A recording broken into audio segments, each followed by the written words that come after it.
Étude de mouvement cinématique partie 3. Vecteur accélération. Quand un point M subit-il une accélération? Un point subit une accélération quand son vecteur vitesse varie. Voici un enregistrement chronocinétique. Pour rappel, dans un enregistrement chronocinétique, on a relevé les positions du point mobile à intervalle de temps ΔT ou taux constant. Sur cet enregistrement, on va faire apparaître les différents vecteurs vitesse aux différentes positions.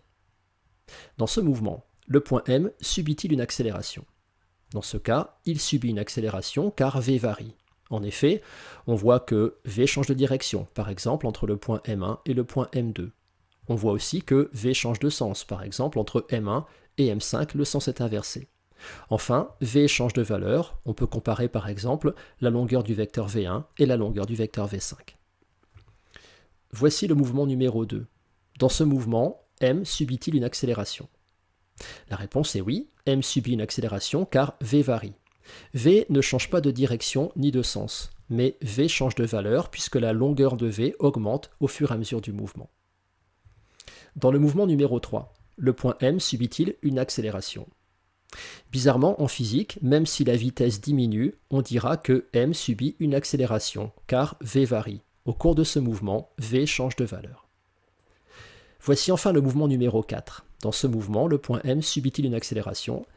Eh bien cette fois-ci, il n'y a pas d'accélération car le vecteur vitesse est constant. Il garde clairement la même direction, le même sens et la même valeur.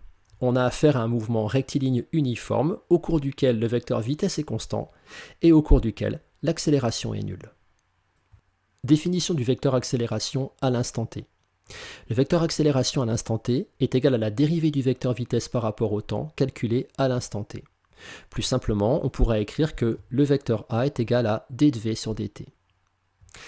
Coordonnées et normes du vecteur accélération.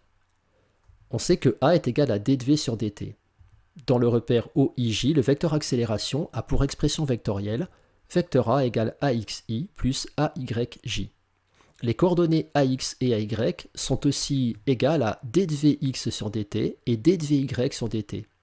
On aura donc vecteur a égale d de Vx sur dti plus d de Vy sur dtj. Mais comme Vx et Vy se calculent en dérivant x et y par rapport au temps, on pourra aussi écrire que le vecteur a est égal à d de x sur dt de i plus d de y sur dt de j. Les coordonnées cartésiennes de a sont ax et ay.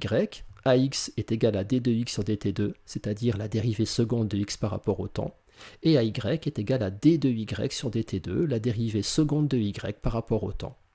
Enfin, la valeur ou la norme du vecteur accélération se calcule en faisant racine carrée de ax au carré plus ay au carré. Illustration.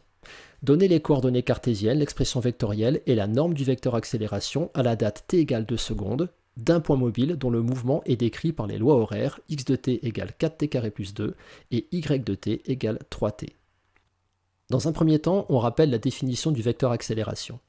Le vecteur accélération est égal à la dérivée du vecteur vitesse par rapport au temps. Ce vecteur accélération a pour coordonnées ax égale à d de x sur dt2 et ay égale d de y sur dt2. Pour trouver ax, on va dériver une première fois x par rapport au temps, dx sur dt est égal à 8t. Puis, on va dériver à nouveau cette dérivée par rapport au temps pour obtenir d de x sur dt2. Quand on dérive 8t par rapport au temps, on obtient 8. Pour trouver ay, on va dériver une première fois y par rapport au temps. d de y sur dt est égal à 3. Puis on va dériver une deuxième fois y par rapport au temps. En dérivant 3 par rapport au temps, on obtient d de y sur dt2 égale à 0. On a maintenant les coordonnées du vecteur accélération en fonction du temps. Ax de t égale 8, ay de t égale 0. Si on calcule ces coordonnées pour la date t égale 2 secondes, eh bien les coordonnées restent les mêmes puisqu'en fait elles ne dépendent pas du temps. On a donc ax2 égale 8 et ay2 est égal à 0.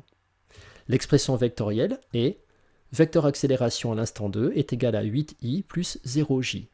Et enfin la norme de ce vecteur a2 est égal à racine carrée de 8 au carré plus 0 au carré. On obtient 8 mètres par seconde au carré. Voici une nouvelle application. Vous pouvez, si vous voulez, arrêter la vidéo pour lire le texte et pour répondre aux questions. Voici la correction. Pour répondre à cette question, on va d'abord définir à nouveau le vecteur accélération. Le vecteur accélération est donné par a égale d de v sur dt. Il a pour coordonnées ax égale à d de x sur dt2 et ay égale à d de y sur dt2. Pour trouver ax, on va dériver une première fois x par rapport au temps, ce qui donne 15t carré plus 2. Puis on va dériver une deuxième fois x par rapport au temps. En dérivant par rapport au temps 15t carré plus 2, on obtient 30t. Pour trouver ay, on va dériver une première fois y par rapport au temps, on va obtenir 2t.